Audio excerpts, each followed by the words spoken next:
Welcome to Everyday Martial Artist, a weekly podcast where you'll join me, Brian Doucette, as I interview a different martial artist each episode and hear their story. Some guests you may have heard of, and some you probably haven't. Be sure to subscribe where all your favorite podcasts are available. Also visit our website at everydaymartialartist.com. If you're listening for a specific interview, I sure hope you'll stay and check out the other episodes.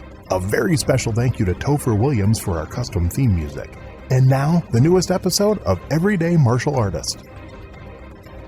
Everyday Martial Artist is brought to you by KOOnline.com for all your martial arts needs. Sparring and safety gear, rank belts, uniforms, weapons, patches, and more. Wholesale supplies made by martial artists for martial artists. Visit us today at ko-online.com. Hello and welcome to Everyday Martial Artist. I'm your host, Brian Doucette, and as we do every week, we're joined by a brand new guest talking about their life and their journey throughout the world of martial arts. My guest today is an actor, stuntman, martial artist, weapons designer, and U.S. Army veteran. Was born in Hilo, Hawaii, and has been studying martial arts for over 60 years. Throughout his 50-year career in the entertainment business, you've seen him in such notables as the original Kung Fu series, Knight Rider, Mighty Morphin Power Rangers, and movies such as The Octagon, My Science Project, and Big Trouble in Little China, Showdown in Little Tokyo, Rapid Fire, Mortal Kombat, Blade, G.I. Joe Rise of Cobra, and many more. You may have also heard his voice in video games like Blade Runner and SWAT Warhead One. Please welcome my guest today, Mr. Gerald Okamura. How are you doing today, sir? Oh, I'm fine.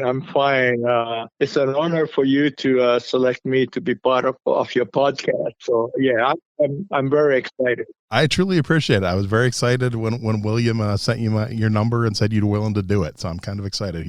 William's a good guy. I'm glad he connected us. Oh, yeah. We go back a long way. So, yeah, we help each other. That's good.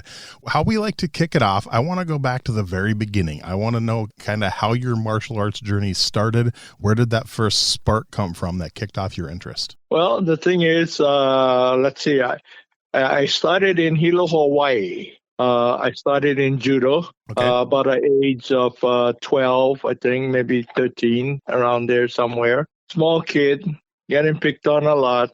So I decided to take up judo. In fact, judo at that time in Hilo, Hawaii, judo was probably the only martial arts available. Really? As you can see, judo, most of the people consider it as a sport more than a martial art thing. The other thing is that I played a lot of sports, mainly baseball, and I thought it would help me out as well, condition-wise, all that stuff. So judo was my first martial arts involvement. Okay. It was at a church close to where I was, Higashi Honganji. The basement was set up for judo.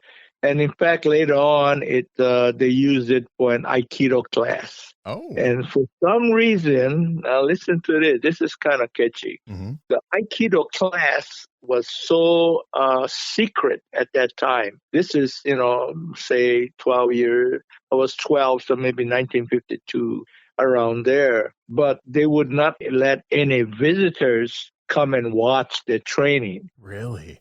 Yeah. Besides that, you had to go to the police station and register your hands.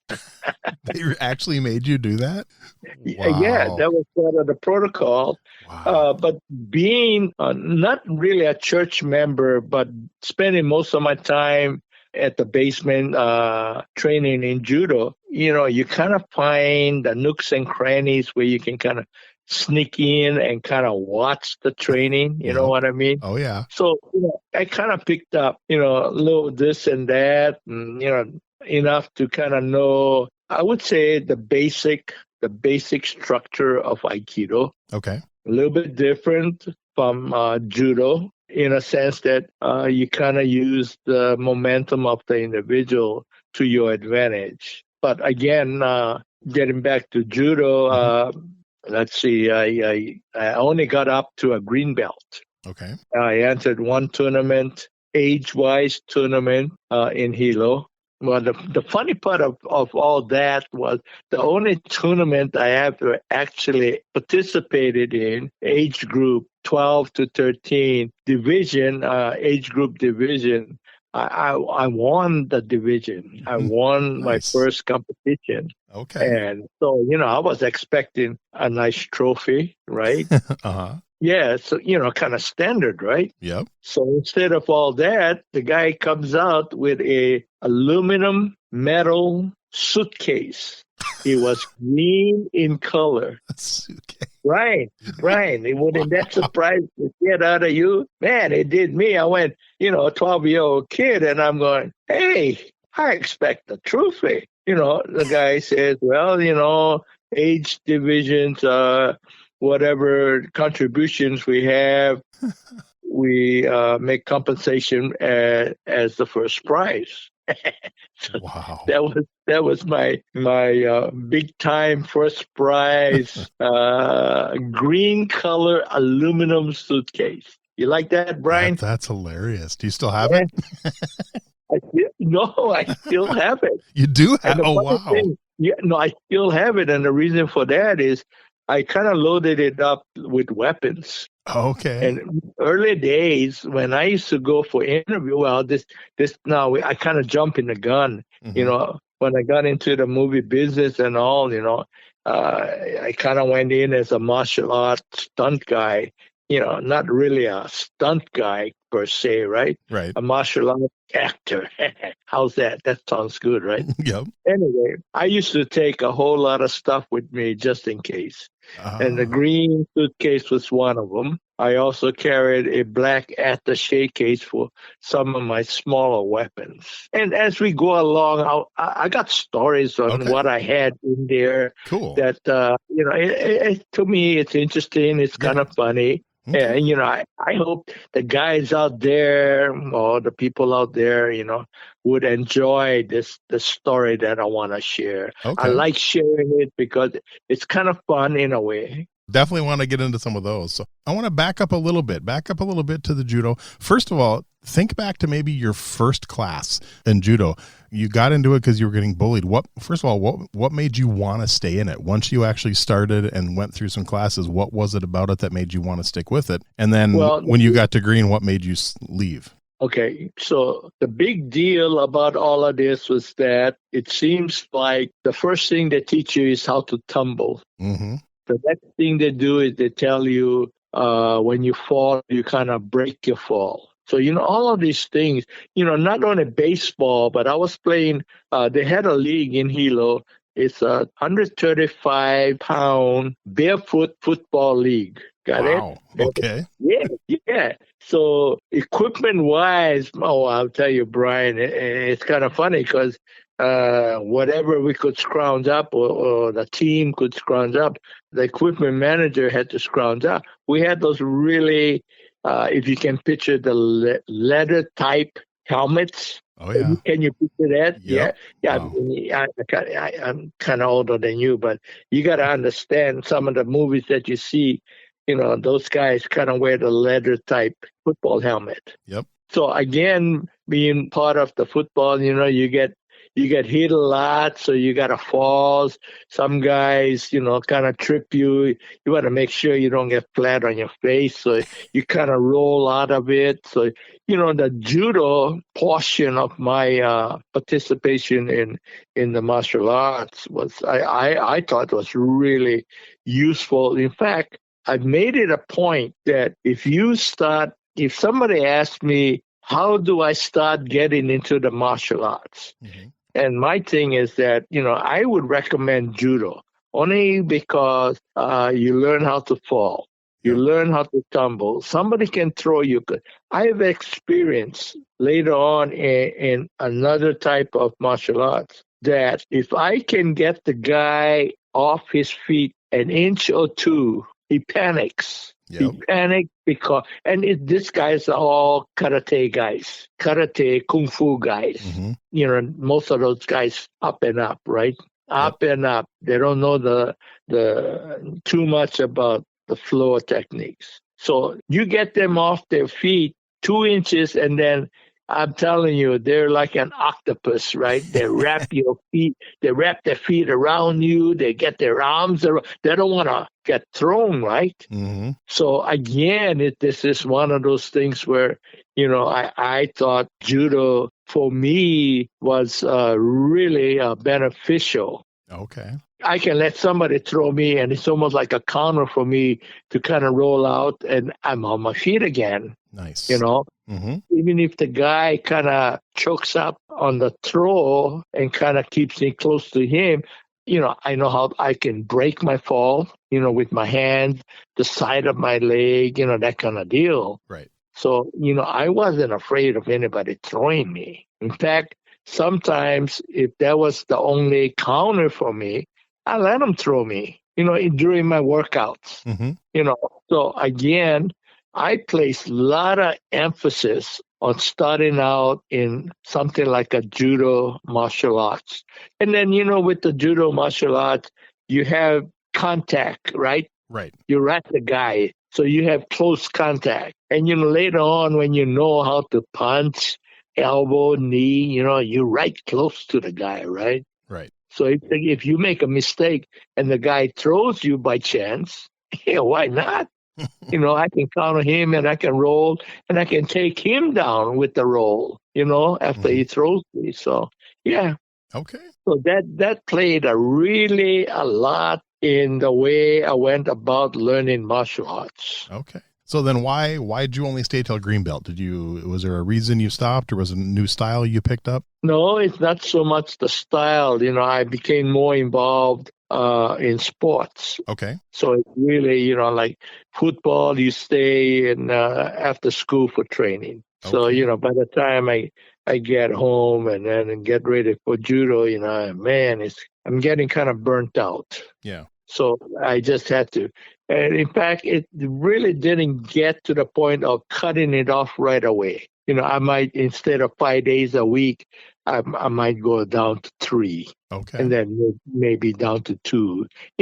I still needed to train in judo. Okay. Even being participating in sports, like football and baseball. Okay. So then what was next in your martial arts journey? What came after judo? Well, judo, then we're talking at the military. Okay. High school, I played football. And in fact, prior to getting into high school, that would be 10th grade, sophomore year. Okay. I was playing football and no, not in fact. In fact, the summer before my first high school class, I was playing American Legion ball. And also I was on an all-star team. I went from Hilo to Honolulu to play in American Legion All-Star. And I got on base and I was on first base and I just kind of faked the steal. And the catcher kind of saw me leaning towards second. So he made a gesture to first base like he was going to pick me off.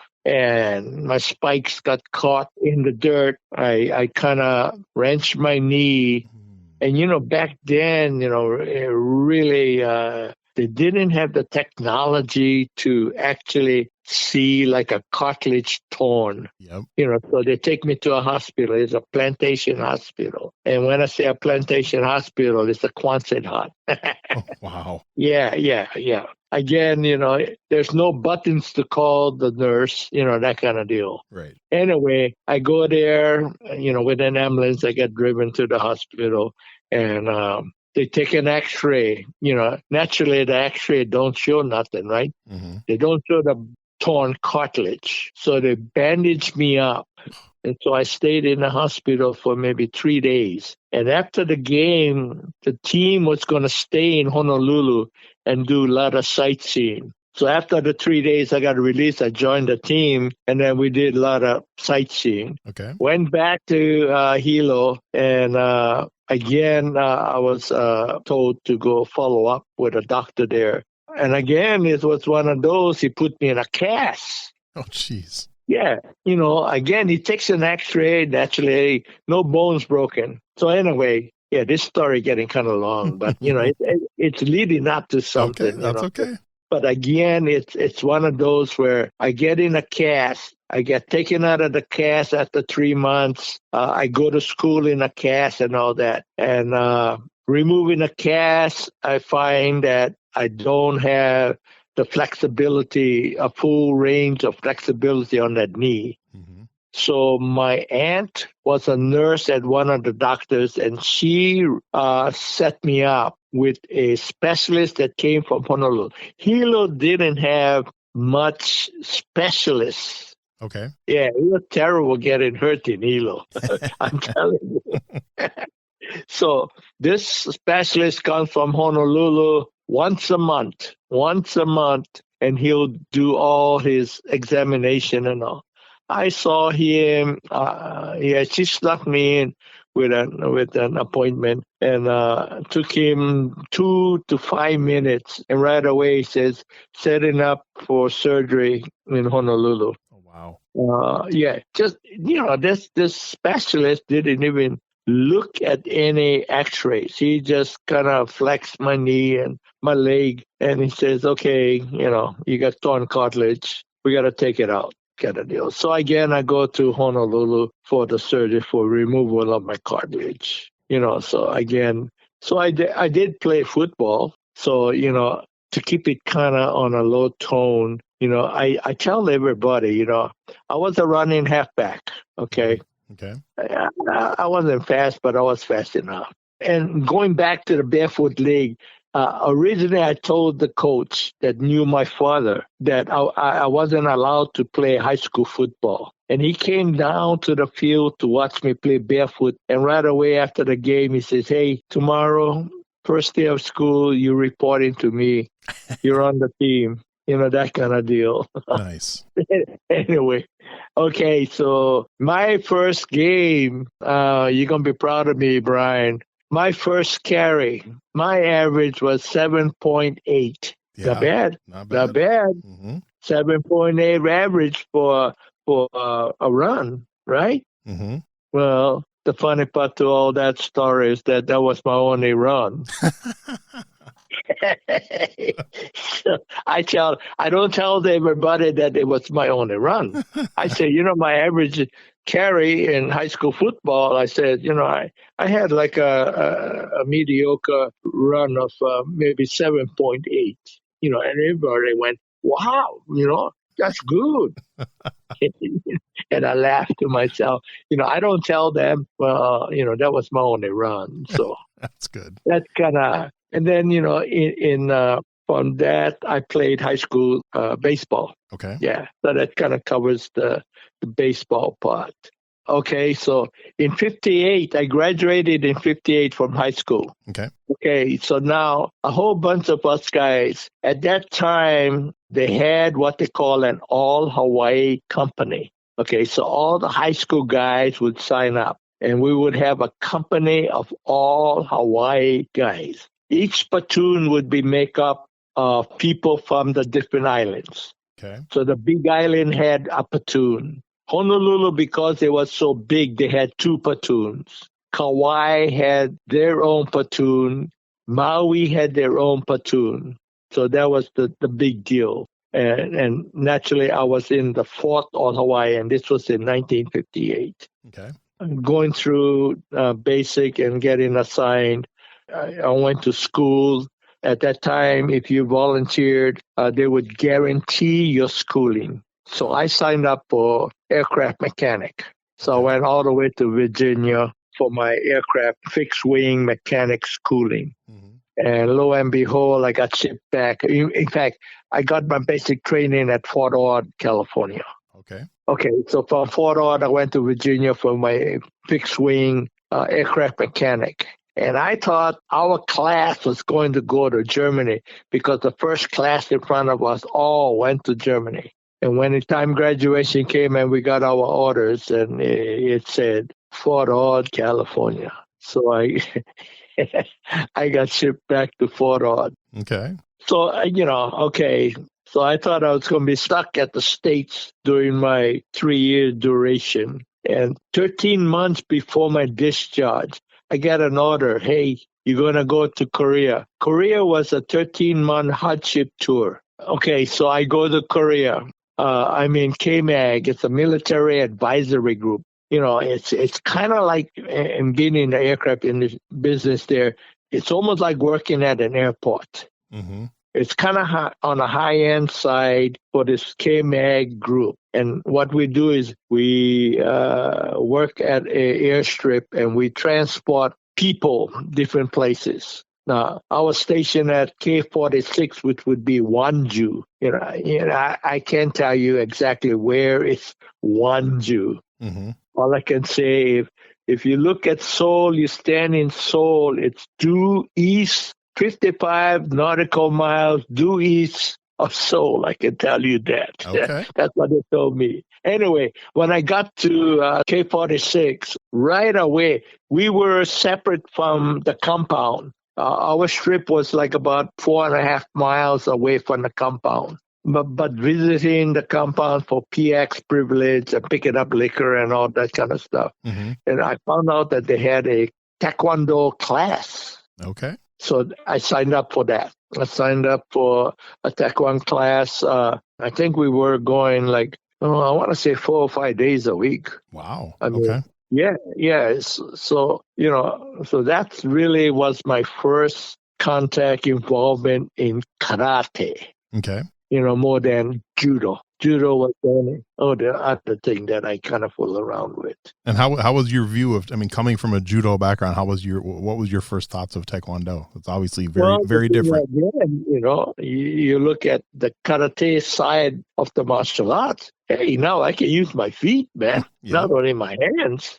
I mean, I could use my feet in a lock or a flip. In judo, mm-hmm. all of a sudden I said, man, I can kick the guy, So I said, oh, hey, this is pretty good, So again, that was my priority, I would say. Okay. So I stayed with it for about 12 months. Okay. When I say 12 months. So you ready for a funny story? Oh, yeah, definitely.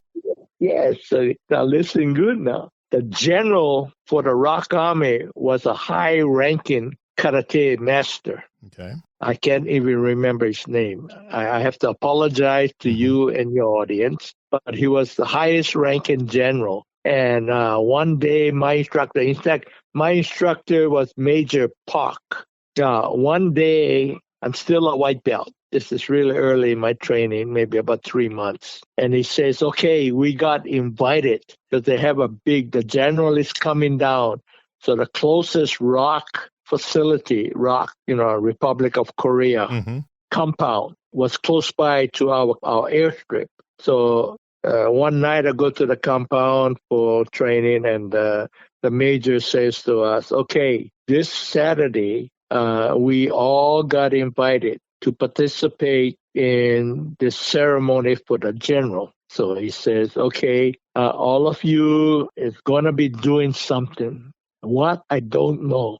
We'll ad-lib. So some of you going to be doing kata. Some of you going to be breaking boards, and breaking boards can be with your fist, can be with your elbow. Things that we kind of got into, not quite. Okay. So I get up there. I'm number one. He picks another guy. He's number two. And there's 3 of us standing up there. Now, there's the Rock Army guys was going to hold boards for us. We're going to kick the board to break the board. Okay? So there must be about 3 or 4 guys backing the guy that holding the board. Mm-hmm. Okay. So you can picture that, right? Oh, yeah. The guy holding the board, and here's me. I'm warming up, right? Moving my leg. I'm going to do a roundhouse kick. A roundhouse kick now. Okay. Said, shit, I never done this before. So I said, yeah, okay, it's a roundhouse kick. How bad is that? I wasn't afraid of the board itself not breaking. I thought I had a lot of confidence. I can break this board. No big deal. Mm-hmm. So the guy is holding the board, and I'm doing 3 or 4 practice swinging my leg, touching the board, right? So, okay, here it comes now. Just kind of picture, man, I'm psyched out, and I give a ki.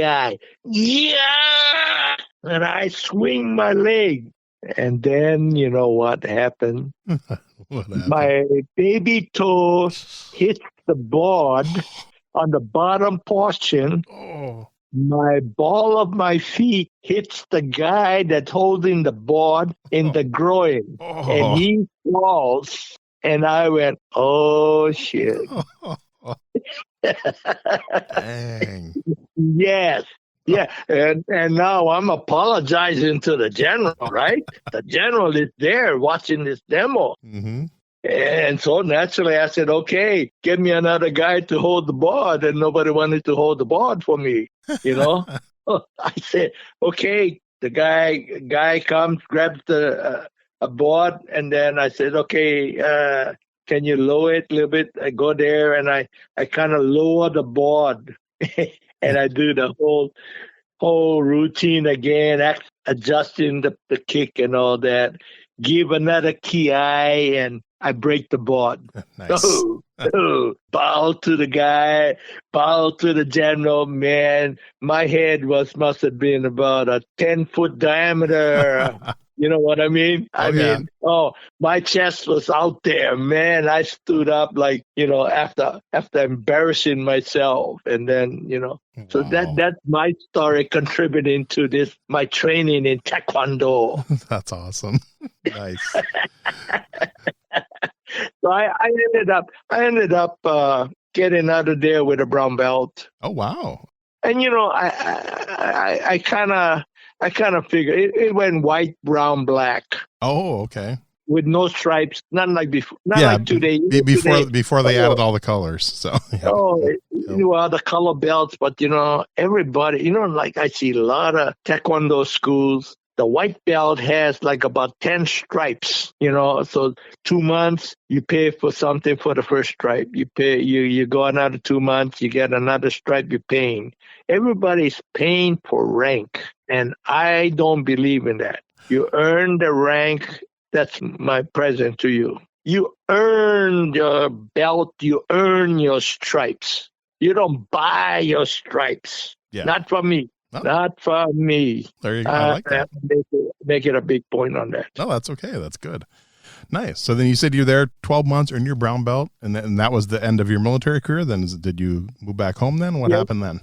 I came home, stayed home, went back to Hilo. I had already signed up for a class in California, Southern California. Okay. Northrop had a class that would take only 1 year to get your AMP license. Oh, okay. But it was like $25 a month. Okay. When I finally got to California in September, I got out in June, July, someplace around there. So I kind of played at home, during the summer, visited the parents and all that. Just kind of took it easy. And then in September, I flew to California.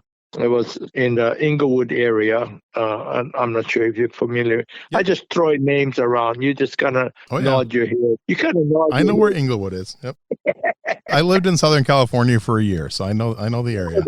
Anyway, before I actually went to register, I met somebody that says LA Trade Tech, Los Angeles Trade Tech, at an AMP license school for AMP license. And it would take 1 year would be for power plant, 1 year would be for airframe. So, and it was like any kind of junior college, I guess, community college, I guess.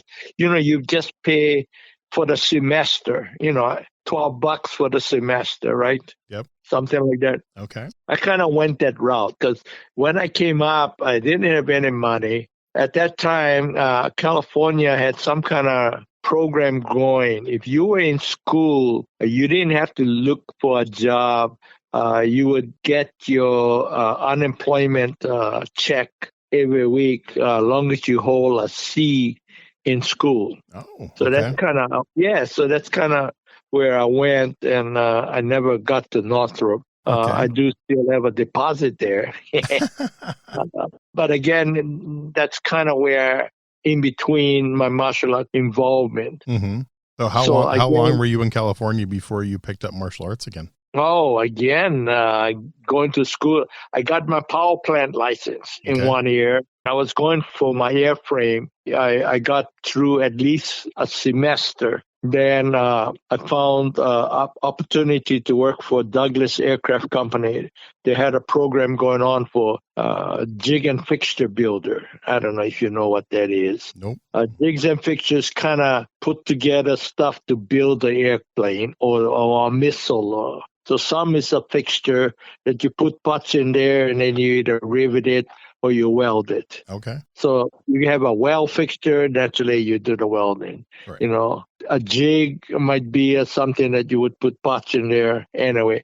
So it's sub-assemblies before you can put all the sub-assemblies together to create an aircraft, Okay. Anyway, going through that, I was in an apartment in L.A., and I don't know what you call it. A guy came to sell me a discount to almost like a Costco or Sam's Club, Okay. a membership. And on my wall in my apartment, I had made me my first sai. So it was on the wall, and he noticed that, and he approached me and he goes, "Hey, are you a martial artist?" I said, "I'm kind of new to it, nothing really big deal." And he says, "Well, I tell you what, I have a friend in El Monte, California. His name is Jimmy H. Wu. He teaches Kung Fu San Tzu." He goes, "How about if I take you there one day?" And so I said, "Oh, I'm game, Nice. So he was telling me explaining a little bit about Jimmy, he says, for him, the way he got involved is that right outside the studio where Jimmy was teaching, had a coffee shop. And one day he was drinking coffee in there, and Jimmy came by, and they were exchanging words, and it got kind of loud. Okay. And, this guy was a really big guy, a white guy, and I guess he thought he could take care of Jimmy. So he started mounting off to Jimmy. And next thing you know, he was a couple tables broken, couple chairs broken, and he's on his back on the floor. Wow. Okay. And he told me, "Well, that's how I signed up with Jimmy." So he said, "I'm going to take you to meet Jimmy. Nice. Really nice guy, really humble guy. But just remember, don't piss him off because he's going to kick your ass." Nice. So that's how I got involved with Kung Fu San Tzu. Okay. I went there, and the very first day, he says, "Hey, you want to come on the floor?" Hey, me, man, I'm game for anything. And working on training in Taekwondo, I do a lot of push-ups on my knuckles. Yep. So my knuckles was kind of, I had a nice scab on my knuckles, two of my big knuckles, right? So the first thing Jimmy does, he goes, "Let me see your hand." I showed him my hand. He goes, "Turn over." So he's looking at my knuckles. He looks at it, he points at it, he taps on it, and he says, "Stupid." And I looked at him like, "Okay." He goes, "You break board bricks with your knuckles?" And I said, "Sometimes." He said, "Stupid." And I said, "Okay." He said, "Wise man gets big hammer to break bricks and wood and anything else he wants, not with your hand." And I went, "Oh shit!" So I'm in big trouble. That's how I met Jimmy. That's awesome. Jimmy H. Wu. That's how I got involved with Kung Fu San Tzu. Okay. You had mentioned your size. What gave you the idea to try to design your own weapon? Because that's obviously something you do quite a bit now. And how did that start? Well, the first sai I bought, I went to a martial arts store. Mm-hmm. And back then they had those cast sais, and they really had one size. And the prong, it was small, and they didn't have small, medium, large. And so I bought the sai, took it home, and when I was kind of fooling around with it, I couldn't twirl it because the prongs was kind of too tight for my hand. Mm-hmm. And that's why I made my first sai. That's the one that was hanging on the wall in the apartment. Okay. So then this kind of goes way back in Hilo days. I watched a lot of samurai movie, Zatoichi, ninja movies, whatever they came up, and I was really intrigued by the concealment of weapons that the ninjas carry. And I with the accessibility of the machine shop, because I started working at Jig and Fixture, we also had a machine shop. Okay. So I did a lot of metal, messed around with a lot of metal. When I was working, it was real hard for me to kind of get an interview and tell you, hey, I built this in between lunch, at the aircraft plant. Okay. Maybe even now, if somebody's listening, they can come pick me up. But that's cool. So that's kind of yeah, and I had fun. I used to take a lot of the stuff, like I explained. I had a lot of stuff in my attaché case. In fact, one of the weapons that I took there, I was approached by another martial art guy.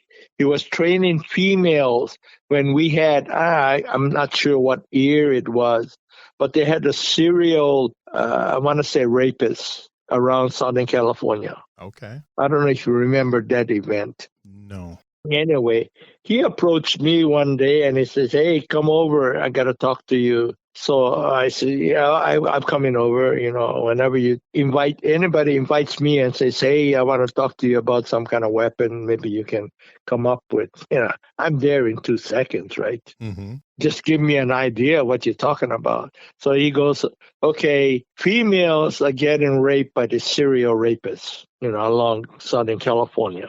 And he says, I would like to have something made up for the females to carry. And I say, yeah, okay, I'm not sure if you're familiar with a 10-pawn. You know what is a 10-pawn? Oh, yeah. Yep.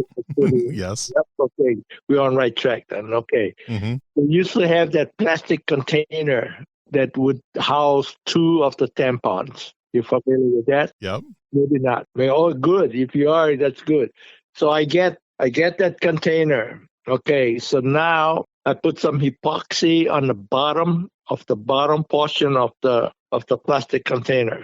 I put 2 stainless steel spikes inside, embedded in the composite plastic in the bottom of this container. I take out the cotton of the tampons and I put the package over the spike. And I put the cover on. Nice. So my thing is that, okay, I just made it up. Practical, I don't know. The training for females, you have to have confidence. Yep. Even to the point of, hey, you're close enough to the enemy. The person might have an arm around you. So just kind of picture this. If the guy wants to kiss you, you have to have enough confidence. Let him kiss you. Go for the French kiss. And guess what? As soon as his tongue gets in your mouth, bite it. Right? Yeah, that'll work. Yeah, sounds good. Yeah. But not many can do it. Many can do it, right? I wouldn't think so, no. The concept is there, right? Yes. Just put it in their head. Concept is there. There's close enough where you can gouge the eyes, right? All this scenario is what I present when I do a female self-defense class. Okay. But I also have this little gimmick. If you have it in your purse and the guy gets you, you reach in a purse, you flip over the cover, and then now you have this 2 tampons. The guy is laughing at you. You just shove it right at the throat. The soft portion right under your jaw, and then run. Okay? Yeah. So then I make a presentation. I make a whole bunch of this stuff. And in fact, here's the funny part. I go to the drugstore and I ask the lady, do you have any tampon holders? She goes, yes. Can I see it? Yes. It's in individual plastic? Yes. Okay. How many do you have? Oh, we have a lot. I said, how much is a lot? She said, oh, maybe about 3 dozen. I said, okay, I'll take all of it. And she looks at me. Are you sure you want these? Oh, definitely. I want these. Okay. So now she puts it all in a package I'm way in the back by the pharmacy section. Now I got to go to the front. I got to pay for these things. So I take it out of the package and I put it on the counter. And the lady looks at me and she goes, "Sir, are these for you?" I said, "Yes, it is." And she says, "And how do you use it?" "Oh, that's a long story. I don't have time to explain it to you. But trust me, it's for me." That's awesome. So I paid for it and I walked out. Wow. Like that. I've been through, I'm telling you, since we had this pharmacy, let me tell you another story. Okay. I got another weapon, okay? It's a slingshot. Mm-hmm. You take a hair curler, you get a condom, and you have rich ladies that have pearl necklace. Okay. Get it? Mm-hmm. Okay, so now I got some hair curlers from the wife. I said, "Honey, I need some hair curlers." "What do you need it for?" "Never mind. Just give me about a half a dozen." Okay, so now I'm at the pharmacy. And I said to the lady, "I'm looking for condoms that is really strong and not lubricated." And she went, "Most people go the other way. They're looking for the thinnest and well lubed." I said, "Well, not for me. I'm looking for something that's very strong, very thick, and I want it enlarged." And she looked at me. I mean, we had a silent moment. We looked at each other and like, "Okay, are you serving me or not?" Wow. Yeah. So she goes, "Okay, I have this, I have this, I have this. You got any in Trojan?" You know, it's like, "Yes, we do." Okay. Brian, Wow. you picking up on all of this. I hope you're enjoying all my stories because, man, I had fun. Halfway embarrassed, but yeah, it was for my ninja weapons. If someone asked you, would you have a rough idea? How many weapons have you designed in your life? No. No idea. Too many. No. You know, the worst part of all of this is the question that they ask me is, "What is the name of your weapons?" You don't name them at all? I don't have a name for it. Okay. And my first interview with Inside Kung Fu, the guy asked me, "What is the name of this weapon?" I said, "It's a toy." "Okay, what is the name of this weapon here then?" "It's a toy." "Okay, then I guess this next weapon is a toy." I said, "Yes." Everything was a toy. Do you have a favorite one that you designed of all the ones you've done? The one that really stands out, that is really special? Well, yeah, for me, my hook sword, my Okamura hook sword. Okay. Now, I've had people dupe it, you know. Mm-hmm. I've had people, in fact, getting away from other stuff. I'll get back to it. But now that you mentioned the hook sword, or I have mentioned the hook sword, a friend of mine calls me over to his studio, his dojo, and he says on the phone, he said, "You got to come over because I just designed this awesome hook sword." I said, "Fine." I go over and he's way out in the valley. So I go out to his dojo. And he says, "Come take a look at this hook sword." So here's my hook sword mounted on his wall. And I didn't have it in me to say, "You both here. Those are my swords. I designed it." I just left it at that. And I said, "Yeah, they look really good." Wow. I've had a lot of incidents, on weapons, that I've done. In fact, going back to my slingshot, I try to get it into a movie. A rich lady is having breakfast with her son, college son, and they get kidnapped. And to escape from the captives, the mother says, "Son, I know you have a condom in your wallet. Can I have it?" And she's in curlers. I got to set it up correct. She's in curlers. She's he has a jewelry on, so she got pearl necklace on. Okay. To escape, one guy was guarding them. And again, I wrote all this scenario to present it to whoever wanted it. So she goes to the son, and the son says, "Yes, I do." And, you see the wallet with the round indentation. Ring, yep. Yeah, that's a close up on that. I wrote it down, close up on wallet. That kind of deal. Yep. Takes it out. The mother tears open the condom and says, "Son, how long have you kept this in your wallet?" And he goes, "Sometimes very long. Sometimes I haven't had a chance to use it." Yeah, I write down dialogues and that kind of stuff, right? And anyway, she goes, "And did you have to have it lubed?" She goes, "Mom, everybody gets lubes, condoms." So, well, okay, this have to do.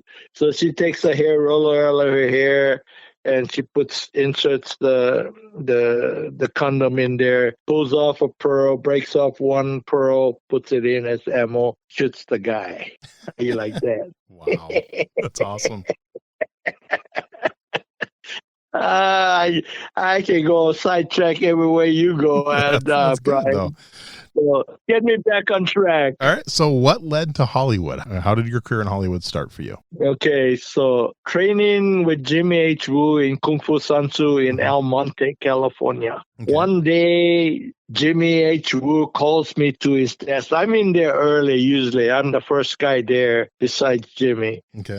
He calls me over to his desk. He goes, "Gerald, I want you to go to Warner Brothers tomorrow morning for me. I got invited to participate in do a thing on the Kung Fu series with David Carradine." Okay. And he goes, "I don't want it." See, and here's the backstory to that. He's so proud. He likes to be number one. He is number one, regardless on anything. He's a very humble person, but don't piss him off. Yeah. So anyway, he tells the guys at the studio, whoever called him, says, "You send me a limousine. My time," not knowing the business. He goes, "My time," meaning that he's on the clock when limo driver comes to pick me up. And, it wasn't like per hour, The pay was like, I think it was $172 a day player. Okay. So anyway, he goes, "No, we can't send you. You find your own way." He goes, "Then I don't want it, And then he says, "I want my name above David Carradine." That's kind of the kind of guy he was. Okay. His name wasn't going to be below somebody else's. Right. Anyway, so he tells me to go, not knowing the business. Again, for me, I was very naive. But going, not saying no to Jimmy, I said yes. And I did go to Warner Brothers. They didn't have my name at the gates. So I told them the situation. They goes, "Okay, report to stage so-and-so and meet the technical advisor." So I go there, I walk in, and I run into Mr. David Chow. At that time, he was the technical advisor. Okay. And I explained to him, I introduced myself. I said, I'm here in place of Jimmy H. Wu. Jimmy H. Wu couldn't make it, didn't want to come. Right. Couldn't make it, and he sent me. I said, "I don't know the protocol. I don't know all the routine, but, I'm here." And the guy says, "Oh, we can use you. We can definitely use you, that kind of deal, paperwork and all that." And that's how I kind of got started in the industry. Early 6 o'clock in the morning, you go through wardrobe and makeup and all that kind of stuff, sign papers. But again, it was one of those where I had hair. I had a flat top with a ducktail and all that stuff. And right off the bat, he says, "Well, you get two choices. You can shave your head, or we have to put a skull cap on you." I said, "You're not shaving my head," right? So it was one of those skull cap. And back then, it was not like today. The skull cap came way back down the top part of your back. So you was almost like Frankenstein. To turn left, you cannot turn your head. You almost had to turn your shoulders, back and forth, right and left. Yep. And it was so uncomfortable. And for me, I sweat real easy. Little exertion and I'm sweating. Okay. So 6 o'clock, 6:30, I go to makeup and the guy says, "Okay, what you decide? Shave your head or a skull cap?" So I said, "Definitely a skull cap." So 6:30 in the morning, I'm getting a skull cap put on, makeup, that, go to wardrobe, get my wardrobe. Then I go back, sit in my trailer, wait for them to call. And then lunch comes and they says, okay, you can go. We break for lunch. So I go in all this thing and I'm walking to the commissary and I hear this goosh goosh. And I said, man, I must have water underneath my skull cap. And getting the skull cap put on 6:30 in the morning. I shot. My scene came up about 7 o'clock that night. So before I got on, makeup checked me out, and they goes, "Hey, you got water in there." So he pulls like right by my ear. He pulls a little bit back of the skull cap to drain the water from my head. Wow. Patch it back on, and I did my scene. That's awesome. how I got involved with the entertainment side. Yes. And back then, I didn't know. I got, not being a union member. Later on, I found out that the first day you work on a union shoot, you can go on. They have a thing called the Taft-Hartley Act. Yep, correct. You're familiar with that? Oh yeah, I do voice acting, so yeah, I'm very familiar with Taft-Hartley. Oh man, I'm talking to the man. Anyway, that's kind of how I got started into the business. I want to talk a little bit. Obviously, one of your most iconic roles is Big Trouble in Little China. So just talk a little bit about that. How did that come about, and maybe a story from filming that one, because that's one of my all-time favorite movies. I watch it at least once a year. I love that movie. Oh, well, let me see. It started out really as a cattle call. Okay. Audition was at 20th Century Fox. They had a room set up for John Carpenter. So what I did, it was an open cattle call. And so I took one of my students, a black belt. I thought I could throw him around to kind of show what I knew in the martial arts, the fighting stuff. And I also took my green suitcase and my black attaché case. Yeah. Anyway, so it was one of those cattle call auditions. Okay. So I kind of threw around my partner in front of John Carpenter, and I did a little bit of weapons, fighting with weapons, kata with weapons. And then, something like that, they don't tell you exactly right there if you got the job or not, And so I took it upon myself to approach John Carpenter, and I said, I do have a lot of weapons if you're looking for something unusual. And so what I did have was I had a little cylinder attached to a chain with a bullet nose nugget or whatever you call it. So the cylinder was like maybe 9 inches long, chain concealed in it. The bullet nose would fit on top of the cylinder. And what you could do is I could flick it out. It's almost like a Manriki Gusari. You familiar with a Manriki Gusari? No. It's almost like a nunchaku one. It's a long chain with 2 weights on. Compared to a nunchaku, you got wood and a short chain in between. Okay? Yeah. So you kind of picture that. Yeah. So this little gadget wasn't as long as a chain with 2 ends. Okay. But once you flick it out, you could use it as a short Manriki Gusari. Okay. So what I did was I also had made creatures with legs on it, almost like a spider. Okay. That you could attach to a body. I had a plate on, you could put it on. And the gimmick that I had was that you had this cylinder thing and you flicked it out. Now this bullet nose would travel, and with the movie industry, the chain can be 20 feet long, right? Yeah. So as this bullet is traveling in the air, eventually you can see the legs. So I made kind of like legs popping out of this thing, gluing it on just to show John. And then eventually when it hit somebody, it would attach itself. The legs would be like claws. So it would, deep eat on your body, and then you would automatically, the weapon would retract the chain and pull the enemy to you. So John said, "Oh yeah, that's interesting and all that." Okay. But I showed him some other stuff. I had a sickle that at the end I had projectiles popping out, and the propulsion would be light. Mm-hmm. So I kind of explained it. I didn't have it, but I explained it when the flash of light goes off the projectile, and I had it like little missiles. Wow. That you could shoot out.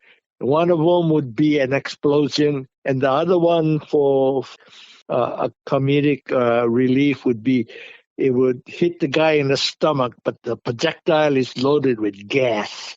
So here, I don't know if he kind of used that, with thunder, when thunder expands and blows up. Oh, yeah. Yeah, so I don't know if they had that already in mind or if he kind of used my idea. Okay. Because the projectile will hit the guy in the stomach and the guy would kind of laugh, but all of a sudden his stomach would expand because the gas is being released in him. Nice. And then blow up. Very cool. John thought that was pretty good too. So again, I ended my demonstration or my audition. I went home, and that night, one of the coordinators, the martial arts side, called me up and says, "Hey, Gerald, John wants to use you in this project." All right. Nice. And he says, "Okay, tomorrow morning, I want you to go to 20th Century Fox. We'll have your name at the gate so you can drive onto the lot. I want you to go to special effects, the guys that take care of all the equipment." Oh, I cannot think of the name. Like a prop master? Prop master. Okay. Thank you. They told me go to the prop shop. Okay. And they will present you with the weapon that your character would be using in this project. I said, "Oh, fine. So next morning I go there, I'm big shot now because now I got my name at the gate, right? Yeah. So now I'm going there. My chest is way out there. My head almost couldn't fit the gate, man. It's like, "My name is Gerald Okamura." The guy goes, "Oh, okay, Mr. Okamura, you need to go to the prop shop. You know where that is?" "No." "Okay, you go this way." It gave me direction. So I get there and I walk in and I say to the guy, "My name is Gerald Okamura. I was supposed to report here." The guy goes, "Yeah, we know who you are." He goes, "Let me go in the back and get the weapon John got for you." I said, "Okay." The guy comes out and he has the two gold-plated pistols, pearl handle. I'm looking at the guy and I go, "What the hell is this?"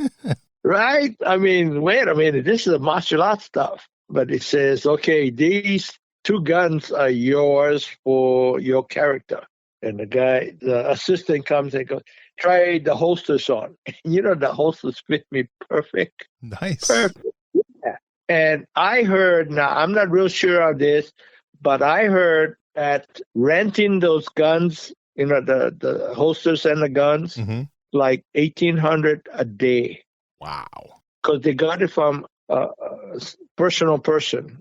They were renting it from. Now, I'm not sure about the cost, but they were renting that weapon, the two gold plated, from somebody. Okay. And they were paying, that kind of money. And so, okay, I said, "Okay, if John wants me in this, that's it." And they said, "Okay, besides that, John wants you to, at different time, you have these 2 acts. So somewhere along the line, but you're going to be wearing the gun throughout. Even if you have the axe, you're going to have your guns on. That's your character." I said, "Oh, okay, fine." And as I said, "Are we done?" He goes, "No, John also wants you to have these bandoleros." And I said, "What?" He goes, "Yeah, John wants you to wear 2 of these across your chest, crisscross." He shows me the bandolero, and I says, "The bullets don't fit in a 6-shooter." He goes, "That's the gimmick. That is the gimmick." And not too many people right off the bat caught it. Now, I don't know if you caught it the first time you saw it. Not the first time, no way. I was probably like 10 when I saw it the first time. So I got interviewed a lot of times And I said, yeah, the biggest concern if I had to reload my 6 shooters with the bullets that I had across my chest. They wouldn't fit. That was kind of funny. And the guy that interviewed me would say, but aren't those bullets kind of big for your 6-shooter? I said, I didn't notice, but I'm glad I didn't have to reload. That's awesome. That's kind of the whole funny stuff that I kind of played with those guys. That's cool. Even the interviews after the movie, I was playing even with the prop guys, like, hey, I do have to carry these things, they're not really light. But that's how I got involved with Big Trouble Little China. Very cool. John created the character. And, I'm not sure if you probably do by now, but Big Trouble was supposed to be a Western. Did you know that? I remember reading that somewhere long ago, yeah. So I must have been the token Western guy in Big Trouble. What do you think? Makes sense. Now that we talk, Yeah, what do you think? That makes sense, actually. Huh? That's actually kind of funny. Yeah. Well, I don't know if that's a good word, the more funny as we talk is this character that John gave me. This year, I think, would be the 37th year, I think. Okay. Yeah, I'm trying to remember. Someplace around there. But, my character is as live today as Big Trouble movie. Oh, yeah. I mean, there's people out there that have taken the character and my ugly face and they cartoon stuff, drawing, T-shirts, that kind of stuff. So I'm very very honored that my character is still alive along with Big Trouble movie. It's an iconic movie and an iconic character. When I mentioned a few people, a few friends of mine who were big movie fans, and when I mentioned who I was interviewing, they're like, "Are you serious?" They got all excited and stuff. The guy with the golden guns. So, yeah, people know that character, man. It's a great character. It's, like I said, one of my favorite movies. I love it. Yeah, because the thing is, I think Al Leong. Yeah. You know who Al Leong is? I'm hoping to get Al on the show someday. I've sent a request, but I haven't heard back yet. But he'd be another fun one to talk to. Let me see if I can give him a buzz. I'd appreciate it. No promises. Yeah, no, that's fine.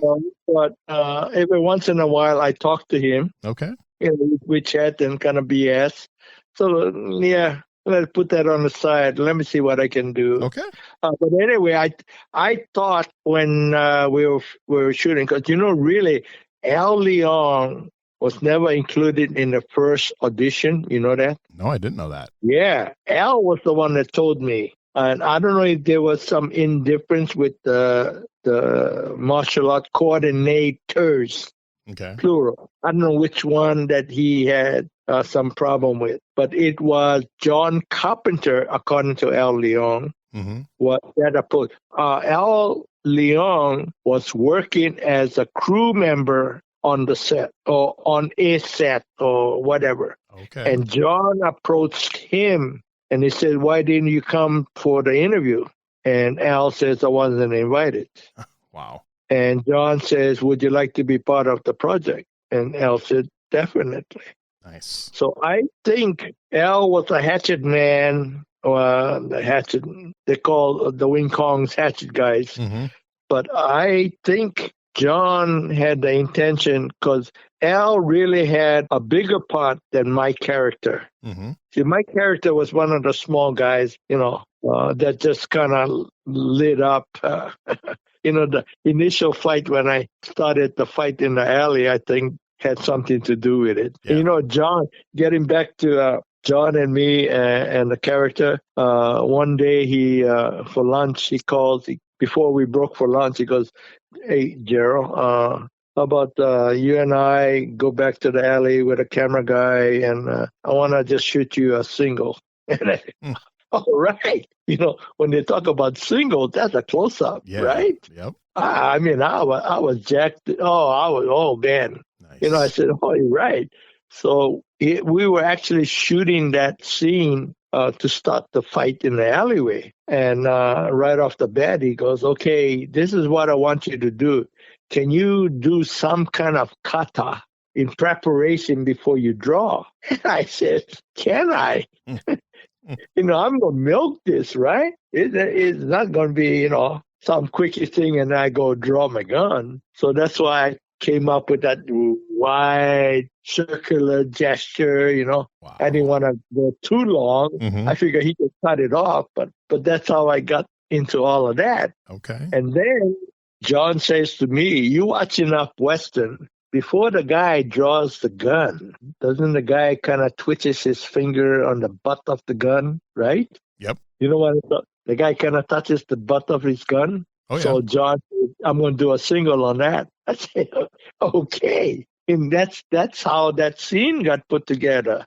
Yeah. So again, it was, John Carpenter that kind of created the character. And in fact, on different days when John would send the PA to grab like 8 guys to go, hey, go to the stunt guys, grab 8 guys. And so I go, and then John says to me, Gerald, you too noticeable. I don't want you in this shot, so go back, drink coffee. So I didn't get a lot of screen time. Okay.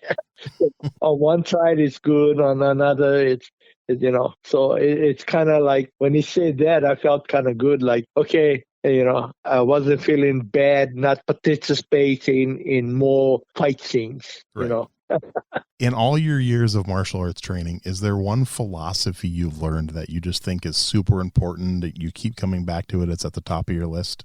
Well, it's kind of what Jimmy H. Woo has kind of drilled in the students, okay. And again, it depends on different people. Mm-hmm. But this is what he would say. I have only one life to give, meaning you can kill me but one time, but you can never take away my confidence. Nice. Okay, so this is something now, not everybody can use that as their philosophy, right? Mm-hmm. Think about it. Right. Not everybody is talented like this man. Now, for somebody to say that, he's willing to go into a situation, and if the situation dictates that the other guy is better than him, he's going to die. He's going to get killed. But he doesn't worry about dying, because even after you kill him, he still retains his confidence. Something like that is kind of hard to use as a philosophy. Mm-hmm. Oh, that's good. I think it's good. The other thing is that he always said, don't turn the other cheek. And the reason for that is that he says, that first punch from the other guy might put you out. So you would not get a chance to turn the other cheek. That's good. I you like that one That's better? A good one, yeah. You want that better? And now, again, it takes certain people, different people, to kind of use that as a philosophy. Mm-hmm. I mean, you might not even want to chance that first punch, right? Right. The other thing is being in this society, when you put down somebody, that's murder or self-defense. Now, use it only to protect your loved ones. If right. you have to talk your way out of it, get out of it, or run away. Now, isn't that kind of hard to swallow? Yeah. Right? You don't want to run. Right. Right? You think you're tough. But at the same time, it kind of makes sense. Yes, it does. So those are the kind of things that he tells you, but I take it with a grain of salt because it's Jimmy H. Woo that's telling me these things. I'm not to his level, I'm a student that's just starting out. I mean, I had martial art background, but not to this kind of talk with an instructor, right? With a master that's going to tell me, hey, you're not afraid of anything. You have the confidence to go after the guy. But if he's better than you, he's going to kick your butt. But he's not going to take your confidence away. Right. Easier said than done. True. I like it, though. That's good. You got some good stuff there. So, again, I listened to all of this. I kind of shift it around. I move it around, take this, take that. And the other thing that Jimmy says when I'm training is that I want you to become a garbage disposal. Okay. Listen to that. I want you to be a garbage disposal. Why? He goes, the garbage disposal doesn't dictate what gets thrown in there to grind up, right? Mm-hmm. It's somebody else that's throwing it. Some of it might be good. So take in everything. You are the garbage disposal. Turn your mind into a garbage disposal. Listen to everything everybody have to say. That's good. You like that? I like that a lot. Yeah. Yeah, you spit out what you don't want. That's right. But you take in everything. And even for you, you mentioned to me about the different type of martial arts that you were involved in or are in. Yep. For me, I was comfortable after Taekwondo and Judo, the combination that Kung Fu Sansu and Jimmy H. Wu had to offer. Mm-hmm. I didn't feel that I had to go elsewhere to find a satisfaction. That's good. But that's me. Yeah. A lot of people feel that they need to go to other places to pick up. But I listen. Mm-hmm. I might not train in it, but I try to find the fine points when somebody's talking. Okay. But I found enough information from Jimmy H. Wu in Kung Fu Sansu. That's good. But that's me. That's only me. I find even now the new guys that took over, like I said, I had the judo experience, and so I would teach my students to fall, to roll, that kind of deal, which Jimmy never taught us. Okay. So I just added that element. I felt that was important to their training. That's good. All right. I have a few fun questions to wrap this up here. Wait a minute. Yeah. I'm sorry. Yeah. Did I hear the word rap? No. You're not wrapping me up this quick. No. There is no way. After you got me on this phone, got me going, I'm talking my head off. I don't appreciate you cutting me off this soon. So you better have some other questions for me. I have more and more. Okay, we're on the right. That's a slow wrap. All right, we're on the right track. All right. Okay. So the first one, now this one, I've had people name as few as 2 and as many as 8. So as many as you want to put on there. Who are like 3, 4, 5 names you would put on your personal Mount Rushmore of martial arts? Wow. I think the first guy I would put on would be the actor that played Zatoichi. Oh, okay. For a reason.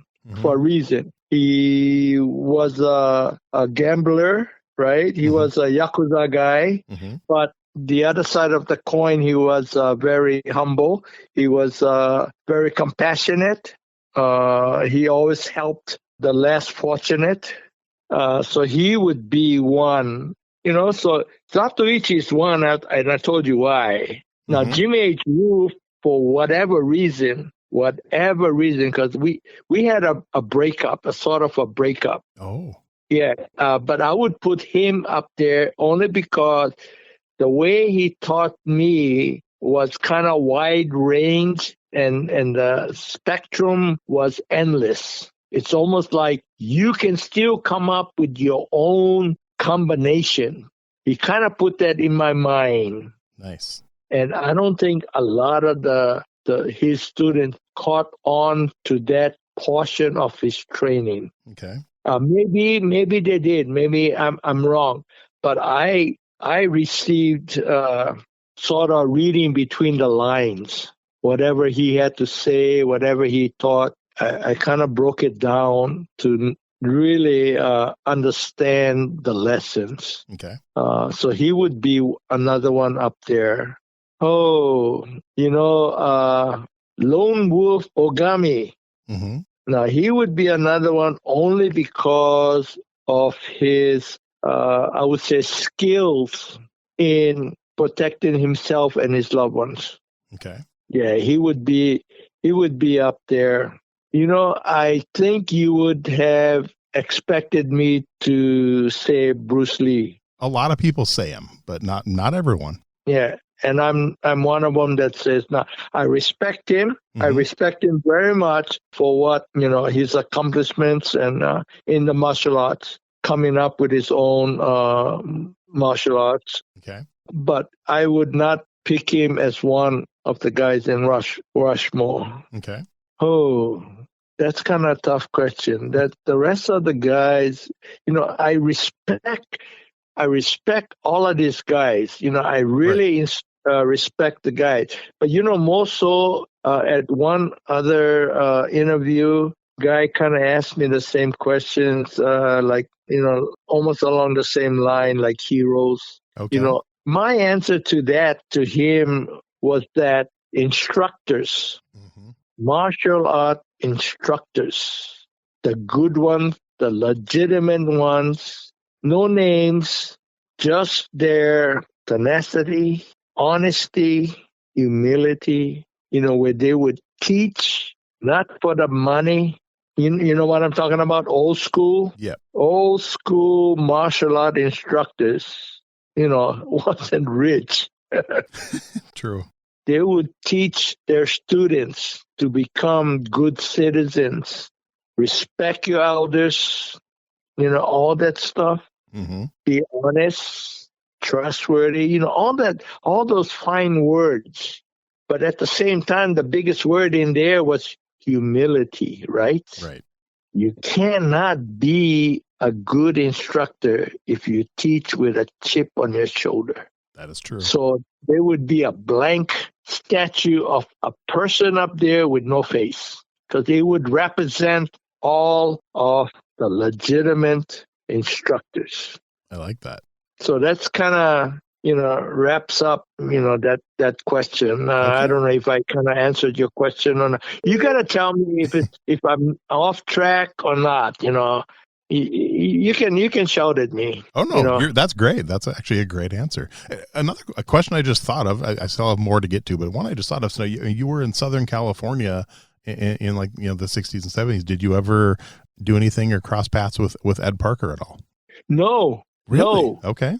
Yeah, and talking about Ed, Mr. Parker, I never got involved in that end because I think he was way before my time up here. Okay. I came up in 1961, but I wasn't really into the martial arts. Like I told you, the guy came see me and then, started me off in Kung Fu San Soo, but that was not right away. Okay. I heard about all these people. I've seen Ed Parker in the movie, that kind of deal. Mm-hmm. I never thought I would be in the movie. Truthfully, it kind of bit me in the butt just by accident. Mm-hmm. In your involvement with Kung Fu, I know in Judo you said you did a tournament. Did you ever do any competition with Kung Fu San Soo? No, the reason is that Jimmy never entered any tournaments. Oh, okay. His philosophy was, this is for the street, good or bad. And, there's a lot of takes on that, right? Mm-hmm. If you don't enter a tournament, you don't have the feel of the competition or being accosted by somebody. Mm-hmm. So there's the two sides of it. The training that I have is kind of a hard workout. And yeah, we pulled the punch and all that, but I felt that it carried me, and that's what I passed on to the student. So all of his instructors, when I was training there anyway, never entered tournaments. I did go to a lot of tournaments to support them. Okay. They were nice enough to let me judge, some of the events. That's cool. I never did compete in a tournament. See, I was the same. I've only done one tournament in my life either. I was never into competition. It was never something I was interested in. I only did one because I had an instructor that forced me to do one. Otherwise, I would have probably never been to one. It's not for everyone. You gotta do what's right for you for martial arts. Yeah, because the thing is, again, like I said, there's two sides to the story. I felt confident enough that if I was confronted, I would do my thing. Right. And in some of it, I've been to Ed Parker's International Karate, tournament in Long Beach. Yep. Remember that international tournament? I've been to it twice. Yep. Yeah. In the 90s, so probably a little after you, but I've been to it twice. Yeah, but you would remember most of the fighting on the black belt level was in the parking lot after the tournament. That I don't remember, but interesting. I did not know that. You don't remember that? You remember black belt Kumite was the worst division, worst division, because the black belt that was competing would be judging himself. Oh, no, he didn't hit me. Oh, yes, I hit him. Wow. And the argument starts, right? Yep. You enter a tournament and you have judges and referees. They call the shots. You got to be man up enough to accept their decision. Right. Or don't enter a tournament. Yeah. That's my feelings. Agreed. That's my feelings. And that's why I say all the fights was after the tournament ended in the parking lot. Nice. All the black belts and their group got together and then there was a big fight. Wow. Yeah. So there was a few times that early part that I would get invited to referee a black belt division kumite. Okay. And I would decline. Yep. I couldn't go for a black belt, you're representing and being an instructor. Most of the black belts were instructors entering a tournament, and they would argue with the call. Some of them would have students there. Now, in front of your students, now you're arguing. The tournament rules, the decision, the last word is the referee or the judges. So, I agree completely. If you're not accepting that, don't enter. Yep. You can come and support it, but don't enter. That was my feeling. I agree. So do you have a favorite martial arts book? Long time ago, what I did was in fact, it could have been my first book. It was a ninjutsu book by Dr. Hatami. What is it? You know who that? Yep. You know who I'm talking about? Yes. The ninjutsu book. Yep. I want to say that was my first book. Okay. That's kind of got me into all this weapon stuff. Very cool. Yeah. Yeah, you're talking, oh man, that's years ago. Yeah. In fact, let me just throw this at you. Mm-hmm. I just did an interview last month. Mm-hmm. The first question asked was that, nowadays, how old are you? Seriously? That's what they asked? Hey, nobody asked me that question. And I went, wow. Hey. So I was kind of waiting for you to ask me that. Well, you can look that up. So I'm throwing it in. I'm going to ask me the same question. How's that? Okay, go ahead. Well, nowadays, I was born in 1940. Yep. Okay. So today is September 2023. Mm-hmm. Okay. So that will make me 82. In December of 2023, I will be 83. Wow. You don't look it. Now, Brian, if you start asking me questions 100 years ago, on what day did I buy my first book, I got no answer for you. You like that? Here's a question. Have you ever thought of writing a book? I mean, with your life and your career, has that ever crossed your mind, maybe writing an autobiography or something? I have been jotting down. Now, I've been approached by that. The closest thing to something like that is that one I did. Are you familiar with the Martial Art Historic Museum in Burbank? Yep, I've actually. Okay. He's been on my show. Oh, Michael? Yep, Michael Matsuda's been on. He was one of my guests. Okay, so I did a bio for them. Okay. I have a DVD. Nice. So it kind of covered. It's a short video, so I think only like about 50 minutes, which really doesn't take into a bio. Right. And then a friend of mine did this 52 Masters. Yeah, William. Yeah. Oh, I'm sorry. Yeah. Sensei. Yeah, I call him Sensei Chris. Yes. Sensei Chris. And Sensei Chris calls me Uncle Gerald. Whenever he needs something, it's always Uncle Gerald. And I goes, okay, there's two answers. It's either yes or no. Remember that.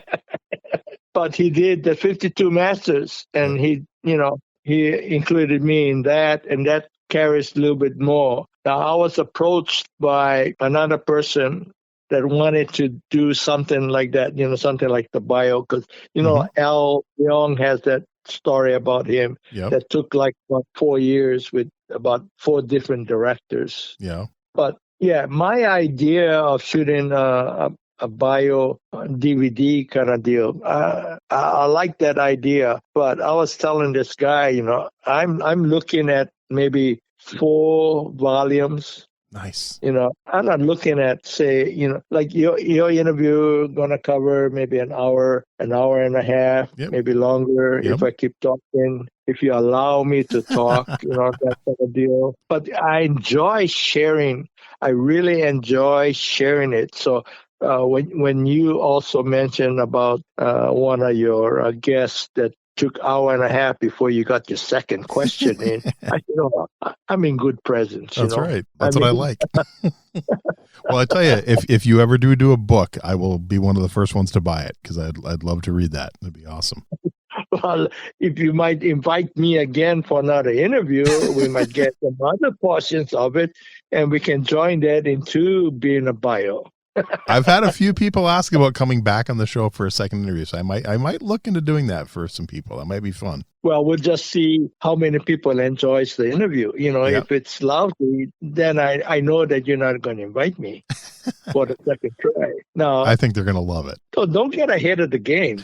I keep saying, you gotta wait. You gotta wait. You have to wait until the chicken comes out of the egg. There we go.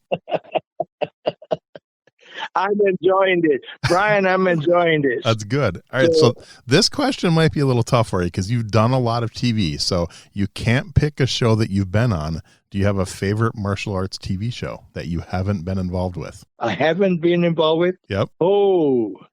You've done a lot of them, so that's why we got to put that in there so we can make it a little harder for you. Oh, that's good. No, nobody asked me that before. Oh, let's see. Wow, that's a hard one. There was a lot of projects, like TV shows.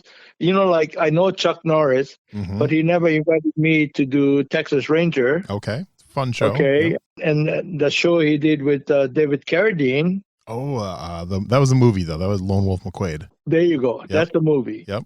So again, there's projects, but I did get a chance to work with Chuck on Octagon. Yep. Which, but I knew Chuck from competition days, at Long Beach. So, okay. But boy, that's a tough one. I want to say, it don't match, but boy, I wish I was involved with some of the Zatoichi. I don't think swordplay, but, being involved with something like that. That'd be cool. Did you know that Zatoichi, I don't know his name, Saburo? Is that Saburo? Waki Saburo? I think so. Anyway, I bought a whole bunch of DVDs. I bought all his 17, 20 volumes of his movie, Zatoichi. So I have a nice collection of that. And I also, by accident, found that 4 seasons of TV series. 4 series. And I'm getting ahead.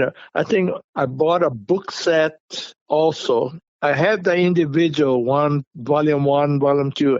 I also bought a book set, and they had a bonus in there, behind the scenes and all that. That Waki Saburo, I think that's his name, Zatoichi, actually did a lot of his choreograph for his sword fighting. Really?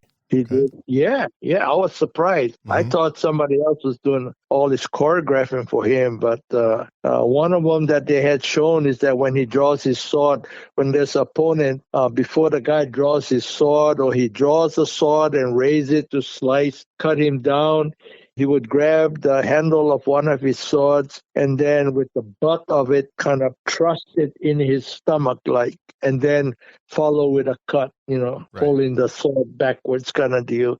They were practicing something like that on that little clip. So, American movie, I don't know. Do you have a favorite? Is there one, like if you're at home and the TV's on and you see a martial arts, is there like a guilty pleasure where you'll sit down and watch it if, like, Bloodsport or The Karate Kid or, one of those pops on, Enter the Dragon? Will you sit and watch it? I don't like Enter the Dragon for some reason. Okay. I enjoy it. Don't get me wrong. Mm-hmm. That was a wrong choice of word. I enjoy it, but I don't think I'll sit down and watch that. Okay. But I would watch, what's that movie? Now you're throwing some good questions at me. Man, that's my job. Wasn't expecting this. Yeah, about this time, man, I would be chewing your butt out for asking me those hard questions. That's the only answer I can come up with, Brian. Yeah, that's okay. But movies to watch, I kind of like to watch Japanese movie, American movie, Mm-hmm. and not Hong Kong movie. For some reason, I don't like the Hong Kong movie. Okay. I wouldn't sit down and watch a Hong Kong movie. Let me put it that way. That makes perfect sense. I don't know why. I guess it's, I want to say a lot of wire and stuff. I don't enjoy that. Whereas a Japanese samurai movie is a little bit down to earth. I imagine there is some, like the ninja type movie, there is some wire involved in it, but not as much as like the kung fu kind of movie, right? The Hong Kong. Okay. So that's probably my answer to your question. That's good. I wouldn't sit down and watch a Hong Kong kung fu movie. Okay. All right. So this one, a final question. Now this one doesn't. Again, here we go. That's right. Now this one doesn't have to be a martial arts movie. Just all-time favorite movie fight scene. There's just one fight scene that just stands out, and I just to let you know, people have picked anything from like the Rocky movies and the Princess Bride and superhero movies and comic book movies and Star Wars movies. So anything goes. Just a one fight scene that really stands out for you. I'm prejudiced. It's my fight scenes that I feel. What an answer. Well, one that you haven't been in. One that you haven't been in. Come on, we got to be fair. Okay. Well, just so you know, a lot of people have actually picked Big Trouble in Little China, so that's actually been picked by a few of my guests. Well, see, that really wasn't to me. It's so wide range, right? So many people involved. Right. So I would kind of pick. I had that. A lot of people hasn't seen this movie, Mm-hmm. but it's called Karate Wars. It's one of my movies. Okay. Okay, the Karate Wars is almost like Karate Kid. The two kids on each side, the good and the bad, they have a grudge match. But at the end, the two instructors, so this is no name people. I'm one of the guy, the bad guy, and my good buddy, Sensei Richard Rabago. I don't know if you know the name. He was part of Tadashi Yamashita's group. Okay. Showdown. Anyway, we did this one chippy movie, but we did have an ending fight scene that I thought was enjoyable. I mean, being in it and working with Richard to begin with is nice. Okay. I've seen the movie. I've actually seen the movie, so. You did? Okay. I'll watch any martial arts movie. I try to watch them all, so. Okay, so let me throw another one at you then. Mm-hmm. How about Ninja Academy? Oh, yeah. I remember that one. And really quick, the reason I remember Karate Wars is I heard about it through Gabe Renaga, who was in it. I met him at the Diamond Nationals Karate Tournament, and he had talked about that movie, so I went and watched it. Oh, yeah.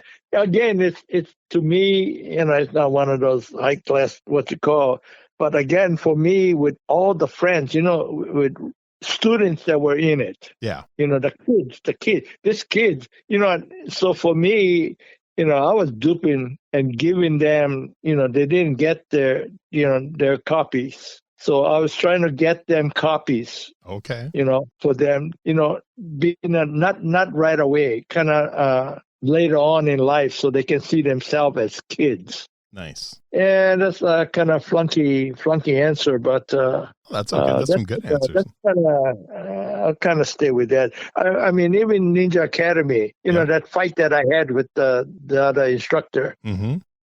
That was was fun because after the fight scene, he was in the makeup room and I had to go do a little bit touch up of makeup. And all I heard he was yelling his head off to the makeup girl was the hair girl as well, right? Mm-hmm. And he was swearing. He was using some good words about the beep, beep, beep. Gerald was pulling the hair out of my head. Every time he grabbed my hair, and he was pulling my hair out of my head. And he was using some good words after that, man. Wow. That's awesome. Well, I'm going to tell you, when I release the episode, I'm definitely going to put a link for your website, because looking through it, through your fan club thing where people can order autographed pictures and memorabilia and stuff, autographed nunchucks. And so I'm definitely going to put a link out there and send people there I might order one or two myself. There's some cool stuff on here. So I'm definitely excited about that. But before I let you go, any last minute parting words you want to leave the listeners with? This has been such an honor, and you're so fun to talk to and such a great storyteller. And just any last minute words for the listeners? I do have some last words. I keep telling you, you're cutting me off too soon. Now, I don't know about your audience. They might be enjoying it. So again, I have no good words to say to you, except thank you very much for including me in your podcast. Sir, it's seriously, this has been such an honor. It's been such a blast talking to you, and I love your movies. I love your characters, and I hope to meet you in person someday. I'm hoping to get back out to California in the next few years to visit friends, and would love to sit down and have lunch with you or something and tell more stories in person even. Brian, I enjoyed it. I had fun. I like some of your questions to this interview, and there are some that I hate, but it's been a joy. It's been a joy for me being interviewed by you. Truly. Same for me, Thank sir. you, I truly appreciate it, and I thank you for your time. You're lying. Thanks for listening to Everyday Martial Artist. We hope you will join us every week for a brand new episode with a different martial artist telling their story. If you enjoy the show, be sure to leave us a review. Also, be sure to check out our website at everydaymartialartist.com. There you can find all of our episodes and contact us to suggest guests and ask questions. Again, thanks for listening to Everyday Martial Artist, and we'll see you next week.